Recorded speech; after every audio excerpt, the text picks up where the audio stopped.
பாரிவேந்தரின் ஒரு நாள் ஒரு பொழுது இரவு செய்திகளுக்காக காவேரி ஜெகநாதன். முதலில் தலைப்புச் செய்திகள். நாளை மறுநாள் வேட்புமனு தாக்கல் தொடக்கம். தேர்தலுக்காக அரசியல் கட்சிகள் முனைப்பான ஏற்பாடுகள். அரசியல் ஆதாயத்திற்காக பெண்களுக்கு 50% இடஒதுக்கீடா? கருணாநிதி குற்றச்சாட்டிற்கு ஜெயலலிதா பதில். காமராஜர் காலத்திற்கு பின் அணைகள் ஏதும் கட்டப்படவில்லை. தேர்தல் பிரச்சாரத்தில் டாக்டர் பாரிவேந்தர் பேச்சு. விடுதலை சிறுத்தைகள் 2வது பட்டியல். காட்டுமன்னார் கோவிலில் திருமாவளவன், RK நகரில் வசதி தேவி. தமிழக சட்டப்பேரவை தேர்தலுக்கான வேட்புமனு தாக்கல் நாளை மறுநாள் முதல் தொடங்குகிறது.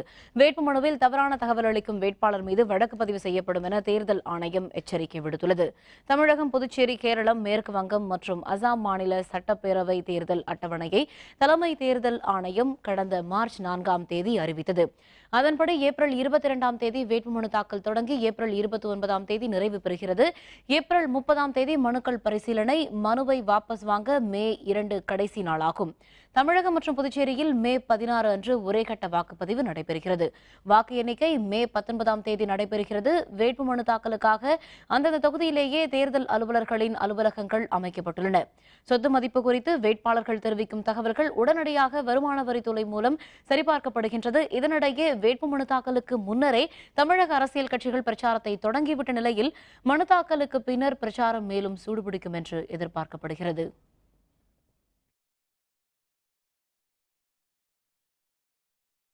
தேர்தல் ஆணையத்தால் நியமிக்கப்பட்ட தேர்தல் செலவின பார்வையாளர்கள் குழுவினர் தமிழக தலைமை தேர்தல் அலுவலர் ராஜேஷ் லக்கானியை இன்று மாலை சந்தித்து ஆலோசனை நடத்தினர். அரசியல் கட்சிகள் மற்றும் வேட்பாளர்களின் தேர்தல் செலவுகளை கண்காணிக்க தேர்தல் ஆணையத்தால் நியமிக்கப்பட்ட தேர்தல் செலவின பார்வையாளர்கள் குழு நேற்று தமிழகம் வந்தது. இன்று மாலை ராஜீவ் சின்ஹா, அனுஜ் அரோரா, BV ராவ் அடங்கிய செலவின பார்வையாளர்கள் குழு சென்னை தலைமைச் செயலகத்தில் ராஜேஷ் லக்கானியை சந்தித்து ஆலோசனை நடத்தியது. இந்த ஆலோசனையில் சென்னை, காஞ்சிபுரம் உள்ளிட்ட மாவட்டங்களைச் சேர்ந்த தேர்தல் கண்காணிப்பாளர்களும் இடம்பெற்றுள்ளனர்.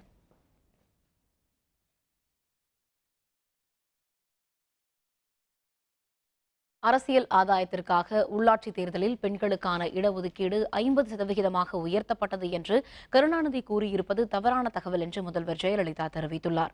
முதல்வரும் அதிமுக பொதுச் செயலருமான ஜெயலலிதா இன்று சேலம் மாவட்டத்தில் அதிமுக வேட்பாளர்களை ஆதரித்து பிரச்சாரம் மேற்கொண்டார். சேலம் மகுடஞ்சவடி அருகே உள்ள கூத்தாடிப்பாளையத்தில் இன்று நடைபெற்ற பொதுக்கூட்டத்தில் சேலம், ஈரோடு மற்றும் நாமக்கல் மாவட்ட தொகுதிகளில் போட்டியிடும் வேட்பாளர்களை அறிமுகம் செய்து வைத்து ஜெயலலிதா பிரச்சாரம் மேற்கொண்டார். மேலும் கேரளத்தில் 7 தொகுதிகளில் அதிமுக சார்பில் போட்டியிடும் வேட்பாளர்களையும் ஜெயலலிதா அறிமுகம் செய்து வைத்தார். முன்னதாக பிரச்சார கூட்டத்தில் பேசிய ஜெயலலிதா பெண்களுக்காக தமது அரசு செய்துள்ள நலத்திட்ட பணிகளை பட்டியலிட்டார். பெண்களுக்கு உள்ளாட்சி அமைப்புகளில் 50% இடஒதுக்கீடு வழங்கப்பட்ட சட்டத்தை இந்த 5 ஆண்டுகளில் முன்பே ஏன் இயற்றவில்லை என்று திரு கருணாநிதி அறிவுபூர்வமாக ஒரு கேள்வியை கேட்டிருக்கிறார். கடந்த 5 ஆண்டுகளில் எப்போது நிறைவேற்றியிருந்தாலும் இந்த சட்டத்தை வர இருக்கின்ற 2016ஆம் ஆண்டு உள்ளாட்சி தேர்தலின் போதுதானே இதை நடைமுறைப்படுத்த முடியும். அதிமுக அரசில் பெண்கள் பாதுகாப்பிற்கு பெரும் முக்கியத்துவம் அளிக்கப்படுவதாகவும், திமுக ஆட்சியின் போது சட்டம் ஒழுங்கு சீர்கெட்டு இருந்ததாகவும், தன்னுடைய ஆட்சியில் அது சீரமைக்கப்பட்டதாகவும் ஜெயலலிதா குறிப்பிட்டார். அன்றைய திமுக அரசும் திமுகவினரும் காவல் நிலையங்களுக்கு சென்று காவலர்களை அச்சுறுத்திய காரணத்தினால்தான் சட்டம் ஒழுங்கு அப்போது சீர்குலைந்திருந்தது. அதை மாற்றி சட்டத்தின் ஆட்சியை நிலைநிறுத்தியது நான் தான். எனவேதான் சட்டம் ஒழுங்கு சீராக பராமரிக்கப்படுகிறது, குற்றங்கள் குறைந்து வருகின்றன. காமராஜர் ஆட்சிக்கு பிறகு தமிழகத்தின் ஒட்டுமொத்த வளர்ச்சியில் யாரும் அக்கறை காட்டவில்லை என்றும், அணைகள் எதுவும் கட்டப்படவில்லை என்றும் இந்திய ஜனநாயக கட்சியின் நிறுவனர் தலைவரான டாக்டர் பாரிவேந்தர் குறிப்பிட்டார். பாரதிய ஜனதா கட்சி தலைமையிலான தேசிய ஜனநாயக கூட்டணியில் போட்டியிடும் இந்திய ஜனநாயக கட்சி வேட்பாளர்களை ஆதரித்து இந்திய ஜனநாயக கட்சியின் நிறுவனர் தலைவரான டாக்டர் பாரிவேந்தர் பிரச்சாரம் மேற்கொண்டு வருகிறார். புதுக்கோட்டை மாவட்டத்தில் புதுக்கோட்டை சட்டப்பேரவை தொகுதிகளில் பல்வேறு பகுதிகளில் இன்று வீடு வீடாக சென்று டாக்டர் பாரிவேந்தர் வாக்கு சேகரித்தார். புதுக்கோட்டை தொகுதியில் போட்டியிடும் IJK வேட்பாளர் G. குமாரை ஆதரித்து மாத்தூரில் வீடு வீடாக சென்று டாக்டர் பாரிவேந்தர் ஆதரவு திரட்டினார். முன்னதாக பேருந்து நிலையத்தில் டாக்டர் பாரிவேந்தருக்கு சிறப்பான வரவேற்பு அளிக்கப்பட்டது. மாத்தூரை தொடர்ந்து மாங்கோட்டை, நம்பன்பட்டி உள்ளிட்ட பகுதிகளிலும் ஆதரவு திரட்டிய பாரிவேந்தர் அங்கே திரண்டிருந்த மக்களிடையே வாக்கு கேட்டு பிரச்சாரம் செய்தார். மக்களிடையே பேசிய டாக்டர் பாரிவேந்தர் காமராஜர் ஆட்சிக்கு பின் தமிழகத்தில் ஒரு அணை கூட கட்டப்படவில்லை என்று குற்றம் சாட்டினார். காமராஜர் செஞ்சார், அது ஒரு தனி பிறவி. அதற்கு பின்னாடி ஒரு ஆட்களே நல்லா பெறல, நல்லா எந்த வளர்ச்சியும் எந்த வளர்ச்சியும் இல்லை. அருமையா சொல்றாரு பாருங்க. காமராஜர் காலத்துல தான் உங்களுக்கு 84 அணைகளை கட்டினார்கள். காமராஜர் காலத்துல தான் நெய்வேலி வந்தது. காமராஜர் காலத்துல தான் BHL வந்தது. அதான் BHL வந்து பாருங்க, கரெக்டா சொல்றாரு. அதே மாதிரி லிக்னைட் வந்தது, சேலம் இரும்பு ஆலை வந்தது, எல்லாம் வந்தது. அதற்கு பின்னாடி ஒண்ணுமே வரல. வந்ததெல்லாம் என்ன தெரியுமா? வறுமைதான் வந்தது. அதற்கு பின்னாடி வந்ததெல்லாம் வறுமைதான் வந்தது. ஆகவே மக்களை சிந்தியுங்கள். இந்த நேரம் சரியான நேரம், மாற்றத்திற்கான நேரம். திருப்பத்தூர் சட்டப்பேரவை தொகுதிக்கான இந்திய ஜனநாயக கட்சியின் வேட்பாளராக M. ராஜசேகரனுக்கு பதிலாக மாவட்ட தலைவர் IA. லாரன்ஸ் அறிவிக்கப்பட்டுள்ளார். வேட்பாளர் மாற்றம் பற்றி பிரச்சாரத்தின் போது டாக்டர் பாரிவேந்தர் தெரிவித்தார். திருப்பத்தூர் தொகுதிக்கு சிவகங்கை மாவட்ட தலைவர் தம்பி லாரன்ஸ் அவர்கள் போட்டியிட வாய்ப்பை கொடுத்திருக்கிறோம். அவர் ஏற்கனவே மாவட்ட தலைவர் இருந்த காலத்தில் அந்த மாவட்டத்தில் மிகப்பெரிய சிறப்பான பணியாற்றி இருக்கிறார். மாவட்டத்தினுடைய அத்தனை பகுதிகளுக்கும் இன்றைக்கு கட்சியை வளர்த்து கொண்டு வருகிறார். நகரங்கள், கிராமங்கள் என்று அத்தனை இடங்களிலும் கிளைகள் வளர்க்கப்பட்டு மிக அருமையாக வளர்ந்து கொண்டு வந்திருக்கிறது. அவருடைய பணியை பாராட்டி அவருக்கு இந்த வாய்ப்பு கொடுக்கப்படுகிறது. திருப்பத்தூர் பகுதி இன்றைக்கு தெரியும், அந்த தொகுதி பெரிய பெரிய தொழிலதிபர்களும் அதே நேரத்தில் கடந்த காலத்து மந்திரிகளும் அங்கே போட்டியிடுறாங்க. நிச்சயமாக அவளையெல்லாம் பின்தள்ளி அதிக வாக்குகளை பெற்று IJK வெற்றி பெற்றுத் தருவார். விடுதலை சிறுத்தைகள் கட்சியின் 2வது வேட்பாளர் பட்டியல் இன்று வெளியிடப்பட்டது. காட்டுமன்னார் கோவில் தொகுதியில் கட்சியின் தலைவர் தொல் திருமாவளவன் போட்டியிடுகிறார் என்று அறிவிக்கப்பட்டுள்ளது. தேமுதிக மக்கள் நல கூட்டணியில் இடம்பெற்றுள்ள விடுதலை சிறுத்தைகள் கட்சிக்கு 25 தொகுதிகள் ஒதுக்கப்பட்டுள்ளன. விடுதலை சிறுத்தைகள் முதல் பட்டியல் கடந்த 17ஆம் தேதி வெளியிடப்பட்டது. 11 வேட்பாளர்கள் அறிவிக்கப்பட்ட நிலையில் அடுத்த பட்டியல் நேற்று அறிவிக்கப்படும் என்று எதிர்பார்க்கப்பட்டது. இந்நிலையில் 2 வேட்பாளர்கள் கொண்ட 2வது பட்டியலை இன்று தொல் திருமாவளவன் வெளியிட்டார். காட்டுமன்னார் கோவில் தொகுதியில் தொல் திருமாவளவன் போட்டியிடுகிறார். RK நகரில் முதல்வர் ஜெயலலிதாவுக்கு எதிராக திருநெல்வேலி மனோன்மணியம் பல்கலைக்கழகத்தின் முன்னாள் துணைவேந்தர் வசந்தி தேவி போட்டியிடுகிறார். வேட்பாளர் அறிமுக நிகழ்ச்சியில் பேசிய திருமாவளவன் தேமுதிக மக்கள் நல கூட்டணியில் உள்ள அனைத்து கட்சிகளின் சார்பில் தேர்தல் அறிக்கை வெளியிடப்படும் என்று தெரிவித்தார். தமிழகத்தின் முதல்வர் அவர்கள் போட்டியிடுகிற தொகுதி என்பதால் தேமுதிக மக்கள் நல கூட்டணி தமாக சார்பில் யார் போட்டியிடப் போகிறார்கள் என்பது ஒரு எதிர்பார்ப்பை கூட்டியது. RK நகர் தொகுதியில் மனோன்மணியம் சுந்தரனார் பல்கலைக்கழகத்தின் முன்னாள் துணைவேந்தர் மதிப்பிற்குரிய முனைவர் வசந்தி தேவி அவர்கள் வேட்பாளராக போட்டியிடுகிறார். 15 ஆண்டுகளுக்கு பிறகு மீண்டும் நான் சட்டப்பேரவை தேர்தலில் காட்டுமன்னார் கோவில் தொகுதியில் போட்டியிடுகிறேன் என்பதை மகிழ்ச்சியோடு தெரிவித்துள்ளேன். RK நகரில் வேட்பாளராக அறிவிக்கப்பட்டுள்ள வசந்தி தேவி பேசுகையில், இந்த கூட்டணியின் குறைந்தபட்ச செயல் திட்டமும் கல்விக்கு அவர்கள் முக்கியத்துவம் கொடுத்திருந்ததும் தனக்கு பிடித்ததால் வேட்பாளராக போட்டியிட ஒப்புக்கொண்டதாக தெரிவித்தார். காமன் மினிமம் ப்ரோக்ராம் கல்வியை பற்றி 2 பக்கத்துக்கு அதில் இருக்குது. மது ஒழிப்பு இன்றைக்கு எல்லோருமே பேசுகின்றார்கள். ஆனால் அந்த மது ஒழிப்பு பெண்களினுடைய விடுதலை அல்லது பெண்களுக்கு ஏற்படுகின்ற கொடுமைகள் எல்லாம் ஒழிய வேண்டும் என்று சொன்னால் டாஸ்மாக் கடைகளை வைத்துக்கொண்டு அது செய்ய முடியாது. ஆனால் இதற்கும் அவர்கள் முன்னுரிமை கொடுத்திருக்கின்றார்கள். இந்த பல காரணங்கள். தமிழகம் முழுவதும் சட்டப்பேரவை தேர்தலில் போட்டியிடும் தமது கட்சி வேட்பாளர்கள் மற்றும் நிர்வாகிகளுடன் தேமுதிக தலைவர் விஜயகாந்த் இன்று சேலத்தில் முக்கிய ஆலோசனை நடத்தினார். தமிழக சட்டப்பேரவை தேர்தலில் மக்கள் நல கூட்டணியுடன் இணைந்து 104 தொகுதிகளில் தேமுதிக போட்டியிடுகிறது. இதில் கூட்டணி கட்சி வேட்பாளர்களை ஆதரித்து பிரச்சாரம் செய்து வரும் விஜயகாந்த் சேலத்தில் முகாமிட்டுள்ளார். சேலம் 5 சாலை பகுதியில் தமது கட்சி வேட்பாளர்கள் 104 பேருடன் கட்சி நிர்வாகிகளுடனும் தேமுதிக தலைவர் விஜயகாந்த் இன்று முக்கிய ஆலோசனை மேற்கொண்டார். தேமுதிக வேட்பாளர்கள் போட்டியிடும் தொகுதிகளின் கள நிலவரம், வெற்றி வாய்ப்பு, அவர்கள் ஆற்ற வேண்டிய பணிகள் பற்றி அவர் ஆலோசனை மேற்கொண்டுள்ளதாக தெரிகிறது. முன்னதாக கூட்ட அரங்கிற்கு வந்த விஜயகாந்த் காரில் இறங்கிய உடனேயே செய்தியாளர்கள் அவரை சூழ்ந்து கொண்டனர். உடனே அவர்களை விலகுமாறு சைகை காட்டினார் விஜயகாந்த். அப்படியும் அவர்கள் விலகிச் செல்லாததால் கையை ஓங்கி அடிப்பது போன்று அதட்டினார். இதனால் சிறிது பரபரப்பு ஏற்பட்டது.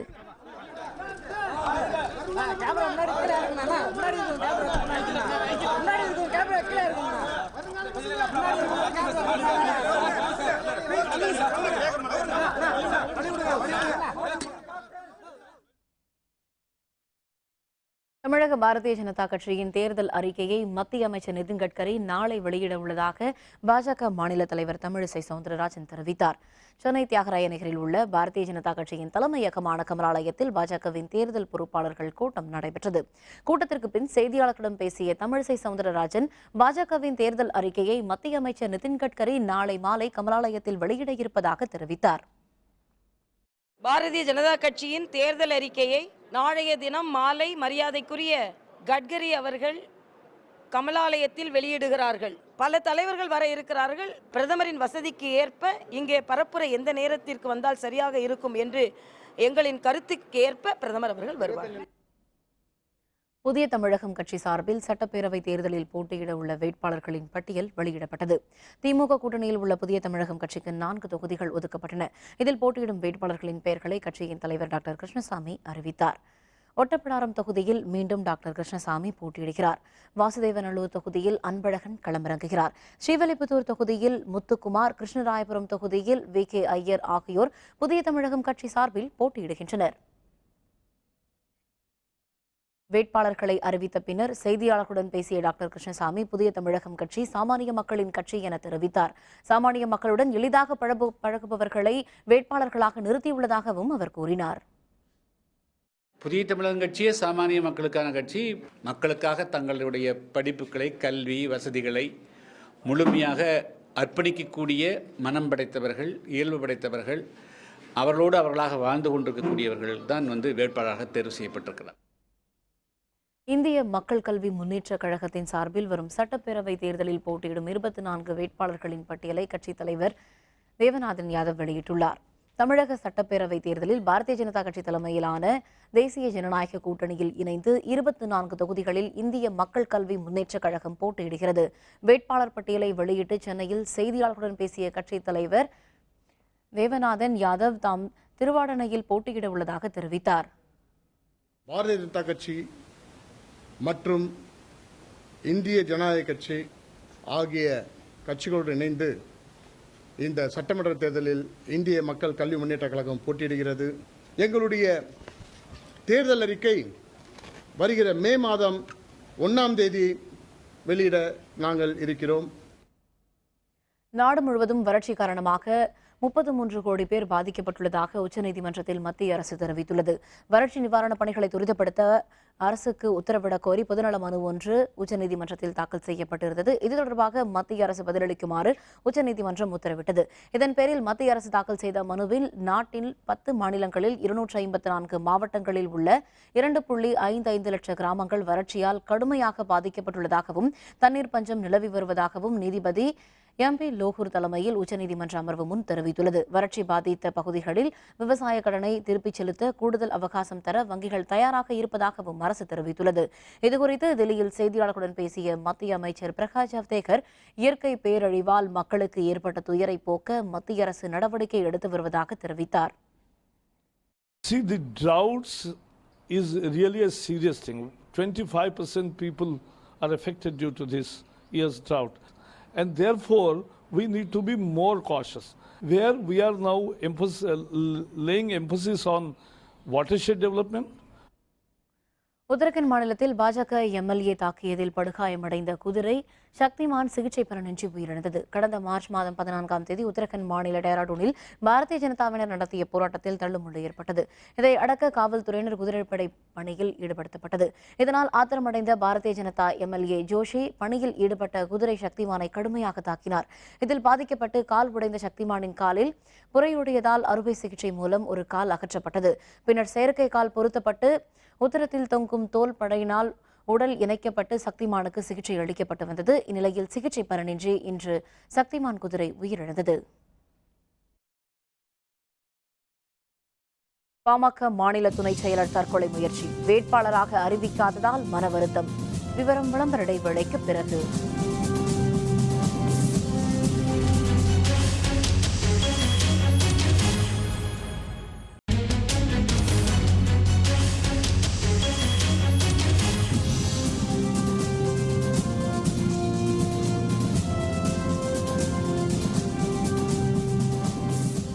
செய்திகள் தொடர்கின்றன.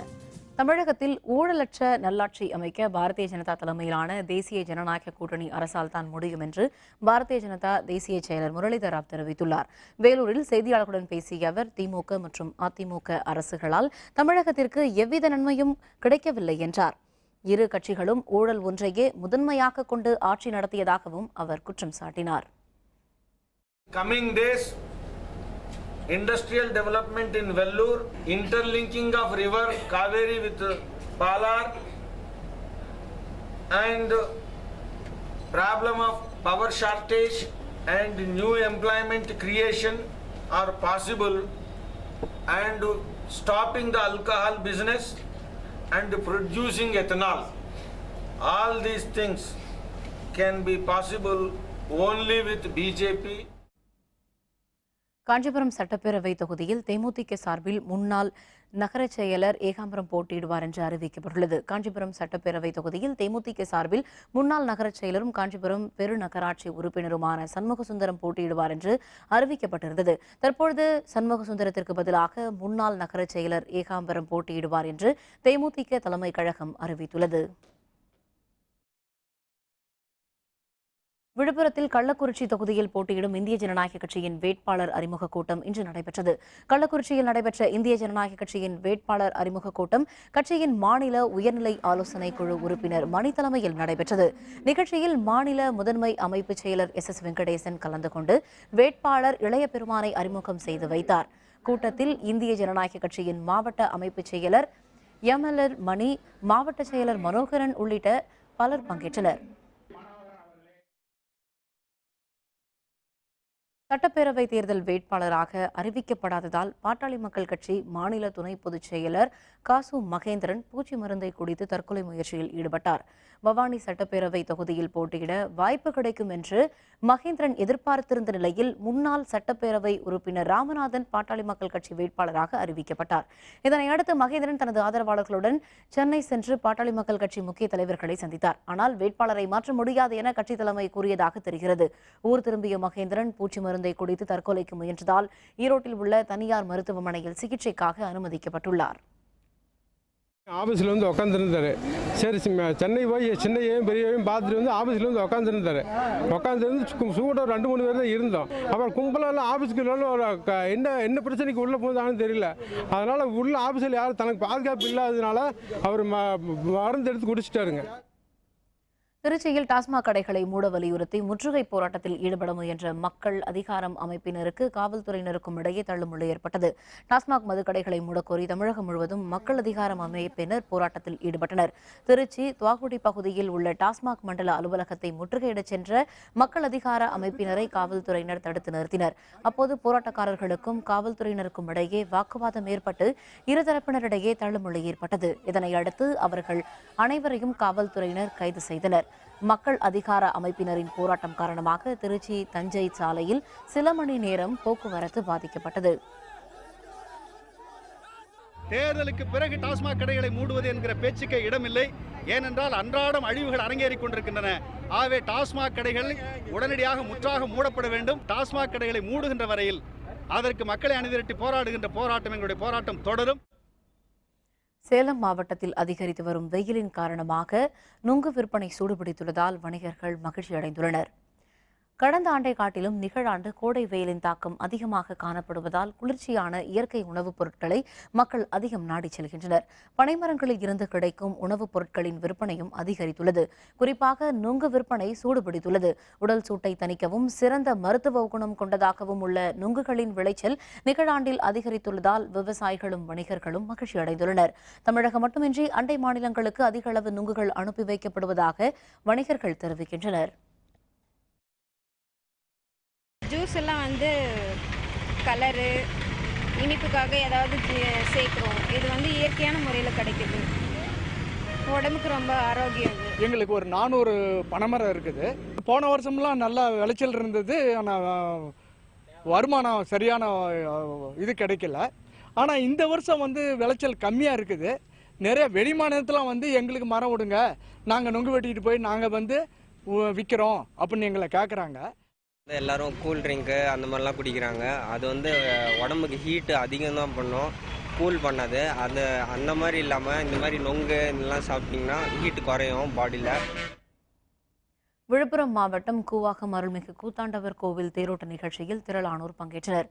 புராண வரலாற்றை நினைவு கூறும் வகையில் அமைந்துள்ள இந்த கோவிலுக்கு இந்தியா மட்டுமின்றி பல்வேறு நாடுகளில் இருந்து திருநங்கைகள் வந்து வழிபடுவது வழக்கம். ஆண்டுதோறும் சித்திரை மாதத்தில் கூத்தாண்டவர் கோவில் விழா நடைபெற்று வருகிறது. இதன்படி நிகழாண்டிற்கான விழா கடந்த 21ஆம் தேதி தொடங்கியது. திருநங்கைகள் தாலி கட்டிக் கொள்ளும் நிகழ்ச்சி நேற்று நடைபெற்றது. இந்நிலையில் இன்று காலை அரவான் களபலி கொடுக்கும் நிகழ்ச்சியை அடுத்து தேரோட்டம் நடைபெற்றது. இதில் ஆயிரக்கணக்கான திருநங்கைகள் உள்பட பலர் பங்கேற்றனர். இதனையடுத்து திருநங்கைகள் வளையல்களை உடைத்தும் வெள்ளை சேலை உடுத்தியும் ஒப்பாரி வைத்தும் அழுதனர். 15 நாட்களாக நடைபெற்ற கூவாகம் விழா இன்றுடன் நிறைவடைந்தது.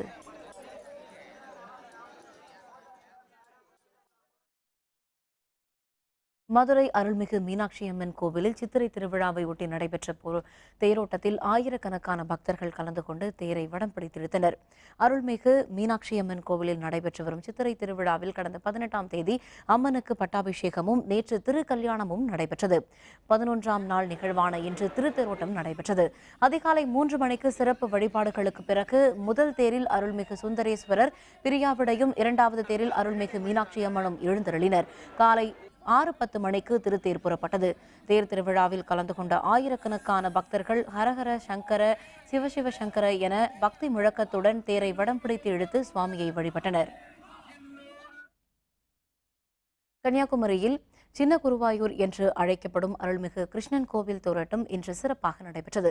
கன்னியாகுமரி மாவட்டம் நாகர்கோவிலை அடுத்துள்ள கிருஷ்ணன் கோவில் பகுதியில் உள்ள கிருஷ்ணன் கோவில் திருவிழா கடந்த 12ஆம் தேதி கொடியேற்றத்துடன் தொடங்கியது. சிறப்பு பூஜைகள் மற்றும் அபிஷேகங்கள் நடைபெற்று வந்த நிலையில் முக்கிய நிகழ்வான திருத்தேரோட்டம் இன்று நடைபெற்றது. விழாவில் மாவட்டத்தைச் சேர்ந்தவர்கள் மட்டுமல்லாது வெளி மாநிலங்களைச் சேர்ந்த திரளான பக்தர்கள் பங்கேற்று தேரை வடம் பிடித்தெழுத்தனர்.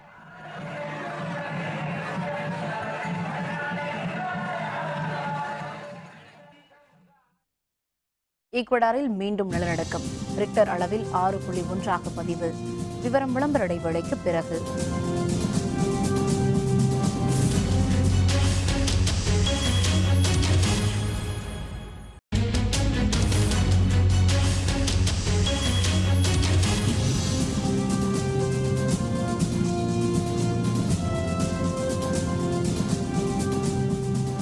செய்திகள் தொடர்கின்றன. இனி அயலக செய்திகள்.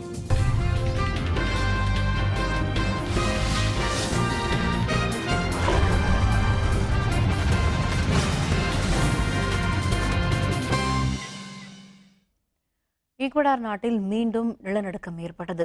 6.1 என்ற ரிக்டர் அளவில் இந்த நிலநடுக்கம் பதிவாகியுள்ளது. ஈக்வடாரின் கொய்டோ நகரில் இருந்து 173 கிலோமீட்டர் தொலைவில் வடமேற்கே உள்ள இடத்தை மையமாக கொண்டு 10 கிலோமீட்டர் ஆழத்தில் கடந்த சனிக்கிழமை சக்தி வாய்ந்த நிலநடுக்கம் ஏற்பட்டது. ரிக்டர் அளவுகோலில் 7.8 பதிவான நிலநடுக்கத்தால் பல கட்டடங்கள் இடிந்து விழுந்தன. இதில் 416 பேர் பலியானதாகவும் 2500க்கும் அதிகமானோர் காயமுற்றதாகவும் அந்நாட்டு அரசு தெரிவித்துள்ளது.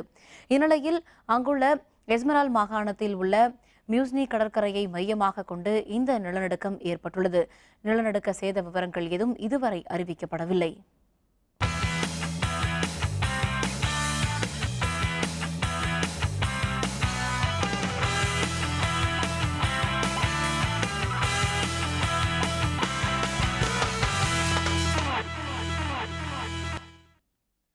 ஐபிஎல் கிரிக்கெட் தொடரின் இன்றைய போட்டியில் டாஸ் வென்ற மும்பை இந்தியன்ஸ் அணி பந்து வீச்சை தேர்வு செய்துள்ளது.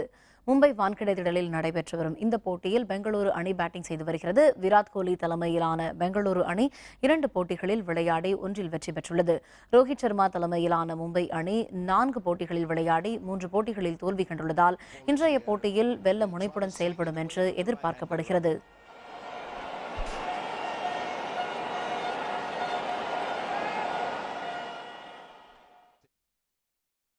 ஐபிஎல் கிரிக்கெட் போட்டிகள் அனைத்தையும் மகாராஷ்டிரா மாநிலத்திற்கு வெளியே நடத்த உத்தரவிட்ட மும்பை உயர்நீதிமன்றம் மே 1ஆம் தேதி புனேயில் ஒரே ஒரு போட்டியை நடத்த அனுமதி அளித்துள்ளது. மகாராஷ்டிரா மாநிலத்தில் தற்பொழுது வரலாறு காணாத வறட்சி நிலவுகிறது. இந்நிலையில் 9வது ஐபிஎல் கிரிக்கெட் போட்டிகள் எதையும் மகாராஷ்டிரத்தில் நடத்தக்கூடாது என கோரிக்கை வலுத்தது. இது தொடர்பான வழக்கில் தீர்ப்பளித்த மும்பை உயர்நீதிமன்றம் ஏப்ரல் 30க்கு பிந்தைய அனைத்து போட்டிகளையும் மகாராஷ்டிரத்துக்கு வெளியே நடத்த உத்தரவிட்டது. இந்நிலையில் இந்திய கிரிக்கெட் வாரியம் மே 1ஆம் தேதி புனேயில் ரைசிங் புனே சூப்பர் ஜெயன்ஸ் அணிக்கும் மும்பை இந்தியன்ஸ் அணிக்கும் இடையிலான போட்டியை மட்டும் நடத்த அனுமதிக்குமாறு உயர்நீதிமன்றத்தில் மனு செய்திருந்தது. அதை ஏற்று இந்த ஒரே ஒரு போட்டியை மட்டும் புனேயில் நடத்த நீதிமன்றம் அனுமதி அளித்துள்ளது. மீண்டும் தலைப்புச் செய்திகள். நாளை மறுநாள் வேட்புமனு தாக்கல் தொடக்கம். தேர்தலுக்காக அரசியல் கட்சிகள் முனைப்பான ஏற்பாடுகள். அரசியல் ஆதாயத்திற்காக பெண்களுக்கு 50% இடஒதுக்கீடா? கருணாநிதி குற்றச்சாட்டிற்கு ஜெயலலிதா பதில். காமராஜர் காலத்திற்கு பின் அணைகள் ஏதும் கட்டப்படவில்லை. தேர்தல் பிரச்சாரத்தில் டாக்டர் பாரிவேந்தர் பேச்சு. விடுதலை சிறுத்தைகளின் 2வது பட்டியல். காட்டுமன்னார் கோவிலில் திருமாவளவன், RK நகரில் வசந்தி தேவி போட்டி. இத்துடன் வேந்தரின் ஒரு நாள் ஒரு பொழுது இரவு செய்திகள் நிறைவடைந்தன. மீண்டும் இரவு 10 மணிக்கு கண்ணுறங்கும் வேளை இரவு செய்திகளில் சந்திப்போம். வணக்கம்.